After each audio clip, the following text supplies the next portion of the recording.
안녕하세요. 무엇이든 읽어드리는 북면 아저씨입니다.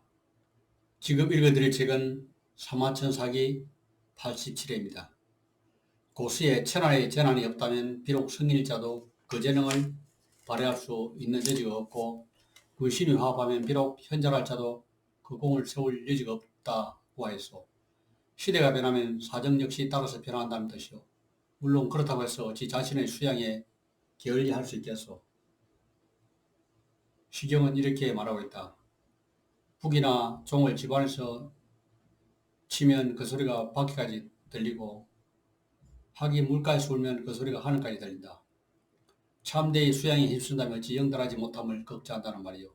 강태공은 70년 동안 인의를 행하다가 문왕을 만나 자기 들을 펼 수 있었으며 제나라적으로 임명되어 그 자손이 700년에 걸쳐 번영을 이루었소. 이것이야말로 선비들이 불철주야 계름없이 학문을 익히고 자신의 주장을 펴며 감히 중단하지 않는 원인이라고. 새도 죽음을 앞두고는 울음소리가 슬프다. 어느 날 궁궐 후문에서 어떤 동물이 튀어나오는데 그 모습이 고라니 비슷하였다. 무제가 그 소문을 듣고 구경을 나가 살펴보는데 좌우 신하들에게 그 동물이 무엇인가에 대해 물었으나 아무도 대답하지 못했다. 그러자 무제는 동방삭을 부렸다. 동방삭이 그 동물을 보더니 저는 알고 있습니다. 가르쳐 드리기 전에 저에게 제일 좋은 술을 음식으로 풍성하게 대접해 주십시오. 라고 청하자 무제는 그렇게 하겠다고 대답했다. 동방삭을 모두 먹고 난 다음 또 다른 요구를 했다. 그런데 궁지에 공정과 양의장과 갈대의 못이 있습니다만 신에게 그것을 하사해 주시지 않겠습니까? 그러면 이 동물의 이름을 가르쳐 드리겠습니다. 이번에도 무제는 허락했다. 그러자 동방삭이 비로소 대답하였다. 이 동물은 추월한 짐승으로서 이것이 나타나면 멀리 있는 나라가 우리에게 스스로 복속되는 것을 의미합니다. 이 동물의 이빨은 앞뒤로 똑같이 같은 크기로 나 있고 음리가 없습니다. 그래서 추월하고 부르는 것입니다. 그로부터 1년 후 과연 흉노의 혼자왕이 10만의 부하를 이끌고 한나라에 항복했다. 그래서 동방삭에게 수많은 군과 재물이 하수되었다. 동방삭이 논의에 대해 죽음이 깎고자 무제에게 부탁했다. 바라옵건대 폐하께서는 교만한 은사의 아부를 일삼는 간신배들을 멀리하시고 참을 물리치십시오. 황제는 그 말을 듣고 참 이상하다 하구나. 동방삭이 좋은 말도 하다니 라면서 하였다. 그 후 동방삭은 병으로 죽었다. 고수에 새가 죽을 때는 그 울음소리가 구슬프고 사람이 죽을 때는 그 말이 착하다고 했다. 바로 이라는 의미일 것이다. 생전에 동방삭은 아들에게 다음과 같이 훈계하였다. 남에게 미혹을 받지 않는 게 어됩니다. 백의 숙제가 수양살에서 굶어 죽은 것은 잘못이다. 노자가 도서관의 관리라는 천한 직업을 달게 여기고 몸을 바친 것은 훌륭한 처세이다. 배부르게 먹고 편안히 살며 조정에서 일하는 것은 농사 짓는 일과 같다. 산속에 숨어 사는 것보다 조정에 숨어 살면서 편하게 세상을 관지하며 시류에 조연하게 함으로써 화로부터 몸을 보아라. 무릇 중심과 관실은 얼음과 수소의 관계와 같은 것이어서 결코 화합할 수 없다. 54. 화식열전. 가장 나쁜 정치란 백성과 다투는 것이다. 노자는 정치 시행의 최후 기준은 나라와 나라의 영토가 서로 이어져 피차간에 볼 수 있으며 닭과 개의 울음소리를 서로 알아들을 수 있고 백성들은 각지 그 먹는 것을 가장 맛있게 생각하며 입는 옷을 가장 아름답게 생각하고 또 자기가 사는 곳의 풍속이 자기가 살기에 가장 적합하다고 생각하며 자신의 일을 매우 즐거이 여기면서 늙어 죽을 때까지 서로 왕래하지 않는 것이다. 고하였다. 그러나 만약 노자의 말을 지금의 목표로 삼고자 한다면 가장 먼저 사람들의 문과 길을 모두 막아버리는 방법 외에 다른 방법이 없을 것이다. 천한 사람들이 어지럽게 오고 가는 것은 모두 이익 때문이다. 주서는 농부가 자기의 생산품을 내놓지 않으면 사람들은 곧 식량을 얻지 못하고 공인이 자기의 생산품을 내놓지 않으면 사람들은 곧 도구를 얻을 수 없게 된다. 또 상인이 무역을 하지 않게 되면 가장 귀중한 산모의 왕래는 끊어지고 우인이 자기가 생산한 신품을 내놓지 않으며 사람들은 곧 재화 결핍에 직면하게 된다. 재화가 결핍하면 사람의 인과 주택은 더 이상 개발될 수 없다고 했다. 이 네 가지 측면은 사람들이 먹고 있는 것의 원천이다. 원천이 크면 곧 부유하고 풍족해지며 원천이 작으면 곧 빈곤하고 결핍하다. 이러한 사실을 깨닫게 되면 위로 나라가 부유해지고 아래로는 가정이 부유해진다. 빈부의 법칙은 어느 누가 빼앗아갈 수도 줄 수도 없으며 지혜로운 자는 능히 부유해질 수도 있고 어리석은 자는 곧 빈곤해진다. 강태공이 제나라에 봉해졌을 때 그것은 소기가 많은 기업을 있고 사람은 매우 적었다. 그래 강태공은 여자들에게 방직, 자수 등의 일을 권장하고 동시에 어업과 영업을 개발하면서 사방의 사람들과 무자들이 모두 이곳으로 모이게 되어 마치 수레바퀴의 바퀴살이 자축에 모여들듯 왕래가 끊이지 않았다. 그 일과 천하의 모든 사람들이 제나라에서 생산되는 의복과 신발과 모자를 사용하게 되었고 동네에서 태산에 이른 작은 나라 제후들이 모두 의관을 정지하고 공개한 태도로 제나라에 와서 아름다게 되었다. 이전에 원안구천은 부차에 피하여 회계산 위에서 공경에 처해 있었다. 그리하여 곧 법률과 계율을 인용하였다. 계율은 다음과 같이 말했다. 전쟁이 있을 것을 알면 미리 준비를 갖추고 물건이 어느 때 사람들에게 필요한 것을 알면 곧 상품과 물건의 위치를 안다고 할 수 있습니다. 시와 용도의 두 가지가 드러나 밝혀지면 온갖 재화의 수급 사정을 미리 강구하여 낼 수 있는 것입니다. 큰 가뭄이 있은 뒤에는 반드시 홍수가 있기 때문에 가뭄이 있는 해에는 곧 미리 배를 잘 준비해두고 큰 홍수 뒤에는 반드시 가뭄이 있으므로 홍수가 난 해에는 곧 미리 수레를 준비해야 합니다. 이것이 물자의 등락을 장악하는 도리입니다. 그러므로 공시 가격이 최고 80건을 넘지 않고 최저 30점 이상이 되면 사용과 농민 모두에게 유리해집니다. 범죄는 회계산에서 굴욕을 갚은 뒤 단시가 있다. 제인은 7가지 제해 중 월나라는 단지 5가지만을 활용하여 오자설을 멸망시키고 뜻을 이루었다. 나라에서 시행한 계책들은 이미 성공했으니 나는 나의 가업을 격려한 데 그것을 들으라. 그리고는 곧바로 작은 배 한 척 올라 강호를 표표히 떠들면서 이름을 조추고 성을 바꿨다. 그래야 제나라에서는 시아제피라 하였고 도지방에서는 중홍이라 했고 중홍은 도지방이 천하의 중심으로서 각국 제후들과 사통팔달하여 화물교역의 요지라고 생각했다. 그래서 그곳의 산업을 경리하여 물자를 비축하고 적절한 때에 맞춰 변화를 도모하였다. 그는 천하에 맞춰 이익을 낸 데 뛰어났으며 고용한 사람을 야박하게 대하지 않았다. 그러므로 경리에 뛰어난 자는 반드시 실천할 수 있는 사람을 잘 선택하고 좋은 시기를 파악할 줄 아는 법이다. 범녀는 19년 동안에 3차례 천금의 재산을 모았는데 2차례에 걸쳐 가난한 친구들과 멀리 사는 친구들에게 나누었다. 이것이야말로 앞에서 말했던 이른바 그 재산으로서 언덕을 널리 베푸는 군자가 아니겠는가. 그가 나이가 들고 힘이 떨어져서 자손들에게 경영을 맡겼다.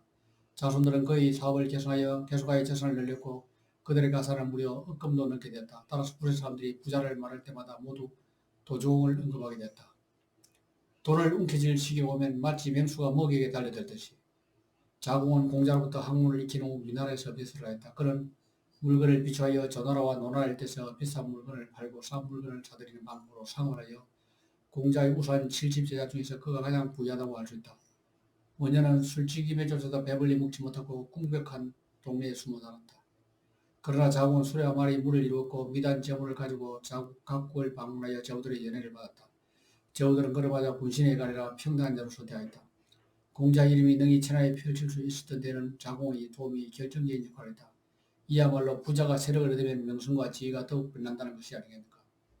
백급은 주나라 사람이다. 위나라 문후 때 이인은 토지 자원의 개발에 힘을 쏟고 농업장려 정책을 추진하였지만 백규는 세상의 변화를 살피는 것을 즐겨했다. 그는 다른 사람이 저렴한 가격에 팔아치우는 물건은 곧 사들이고 다른 사람이 높은 가격에 사들인 물건은 곧 팔아치웠다. 곡물이 익어가는 계절에 그는 양곡을 사들이고 비단과 칩을 팔았으면 누에고지가 생산될 때 비단과 송을 사들이고 양곡을 내다 팔았다. 그러는 물건을 비축하면서 재산을 해마다 2배씩 증가시켰다. 돈을 벌고 재산을 늘리는 것을 말하는 천하 사람들은 모두 백규를 본받는다. 백규는 실제로 자기의 경영 강구를 실천했고 그 실천을 통하여 자신의 장점을 보좌해 주었다. 이는 그가 우연하게 성공한 것이 아님을 잘 설명해 주고 있다. 각 지역의 경제 형세를 원하며 한 나라가 흉기하여 국내가 통일되자 성관과 교량의 봉쇄를 개방하고 산택의 개발에 대한 검증도 해제했다. 이 때문에 거부와 대상들이 천하를 두루다니게 되어 교육하여 운동되지 않는 물자가 없었고 공급과 수요 상방 모두 만족할 수 있다. 조정은 지방의 호월과 봉, 명문 가문들을 경사일대에 이주하도록 하였다. 관중지역은 근영과 옥현 동쪽부터 황하의 화신의 일까지 비옥한 평야가 천리고 우와 하일에 이곳은 가장 좋은 땅으로서 제1등급의 세금을 부과했다. 관중의 남쪽은 파쪽 지역이다. 파쪽 역시 미혹한 들판으로서 이꽃, 생강, 주사와 돌, 구리, 철, 대나무 그리고 목재로 만든 가구들이 풍부하게 생산된다. 파쪽 지역은 비록 많은 산으로 사방이 막혔지만 천리에 그쳐 만들어진 잔도가 있어 북방의 관중과 통하지 않는 곳이 없다. 옛날 요임금은 하동에 도읍을 하고 나라는 하대에 그리고 주나라는 하남에 각각 도읍을 정하였다. 이 사문화 지역은 천하의 중앙에 위치하여 다시 마치 소수의 새마을과 같기 때문에 역대 왕자가 여러 차례 이곳에 정도하였고 금과 나라는 각기 수백 년서 1000년 넘게 유지되었다. 옛나라의 오래된 도시 계는 바로 발해와 갈석산 사이에 위치한 대도시이다. 남쪽으로 제나조와 통하고 동북쪽으로 호인의 지역과 인접하고 있다. 제나라는 태산과 동해를 국경으로 하고 도하철을 넘어야 뽕나무와 말을 재배에 접근하고 사람들은 대부분 채색, 회담과 배면, 물고기, 소금을 생산한다. 추와노는 수수와 사수를 끼고 있으며 아이토 중공의 부이 남아있어 유학자를 좋아하고 예의제도가 완비되어 있으며 따라서 그 사람들은 조심스럽고 신중하다. 평상 동쪽의 동해 오 광릉은 동초지역이다. 그곳의 풍속은 사동 지역과 비슷하다. 그와 외 두 곳의 북쪽은 풍속이 제나라와 같다. 결론적으로 초와 월 지역은 땅이 넓고 인구는 적으며 쌀밥과 의류를 수용으로 하며 박양무순을 하고 있다. 기수와 사수 이북은 옷과 뽕, 마의 재배와 가축 사육에 적합하지만 땅은 협소하고 인구는 많으며 자주 수비와 가뭄의 재해를 당하기 때문에 사람들은 불자를 비추게 놓는 일에 익숙하다. 발언하면서도 오직 이리도를 운이하면서 부끄러운 일이다. 조정에서 모든 힘을 다하여 채찍을 내고 인론하며 거리하는 현인들과 죽음으로써 신의를 지키면서 동숲에 응하는 선비들의 목적은 도대체 무엇인가? 모두 제부를 위한 것이다. 그러므로 청렴한 관리도 관직 생활을 오래하면 할수록 부해지고 탐욕스럽지 않은 상인도 결국 부해지는 법이다. 부라는 것은 사람의 본성이므로 배우지 않고도 모두 이루고자 하는 바이다.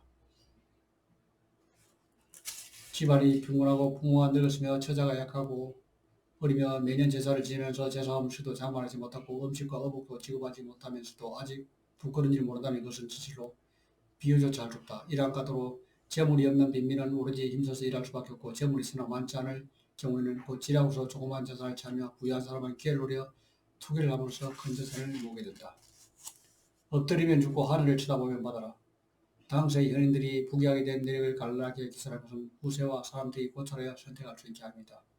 촉군 탁시의 선조는 본래 조나라 사람으로서 야금업을 통하여 부가 됐다. 진나라 군대가 조나라를 멸망시키고 탁시를 강제로 이식했다. 탁시는 포로 잡히고 약탈을 당하여 오직 부부가 수레를 끌면서 제주지로 옮겼다. 위대한 사람들은 조금이라도 재활에 일고 있으면 다투어 인솔하는 진나라 관리에게 뇌물을 바치고 최대한 가까운 곳에 살고자 간청하면서 가맹인의 끝이 하였다. 그러나 탁시는 이곳 토지는 협소하고 적박하다.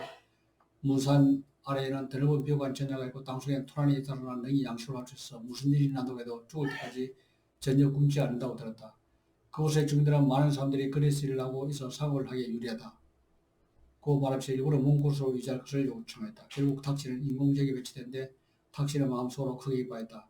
그리고 곧 철이 생산되는 산에 가서 강물을 채우려 풀무지를 하고 주저했으며 인력과 재력을 기묘하게 운영하고 심의를 기울여 경영하였다. 결국 정과 촉지역의 사람들이 모두 그에게 고용됐다. 그리하여 집의 노복이 천명이 이루고 자신의 집안 전원에서 사냥을 즐겨 이러한 향락이 능히 한 국가의 군주에 이르렀다. 정정은 원래 산동에서 이주당한 포로로서 야금을 하였고 멀리 서남지와 남을 지역의 이민족과 모여를 하였다. 그의 자손은 탁시에 견줄만 하였는데 탁시와 장정은 모두 인공에 살았다. 노나라의 풍속은 금수하고 순백하여 인색하였으면 조와 병씨가 그 대표적인 경우다. 그는 야금으로 흉기하여 수만금의 부가 됐다. 그러나 그의 집은 부자 형제가 규약을 제정하여 엎드리면 좁고 하늘을 쳐다보면 받아서 천하의 모든 곳에 고리된 금과 무역을 하지 않은 곳이 없었다. 따라서 주지방과 노지방에서 학문을 버리고 재물의 이익을 추구하는 자들이 많은데 이 모든 것이 병씨 때문이었다. 재물은 본래 보정불변의 주인이 있는 것이 아니다.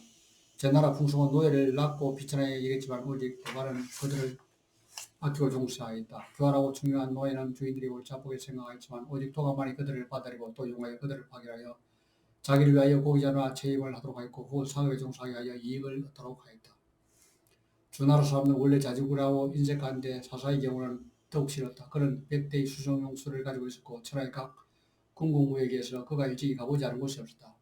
낙양은 제, 진, 초, 초로 종하고 정확히 천하의 중앙에 위치해 있고 그곳에 가는 사람들은 부자들을 보태서 항상 자기가 외지에서 장사를 도래 했다고 전하면서 많은 사람들이 고향 말을 여러 차례나 지났지만 집에 가지 않았다. 사사는 이런 사람들을 고용하여 각자 일을 맡겨 재산이 7천만 금에 이를 수 있었다. 이것으로 제 일기를 마치겠습니다.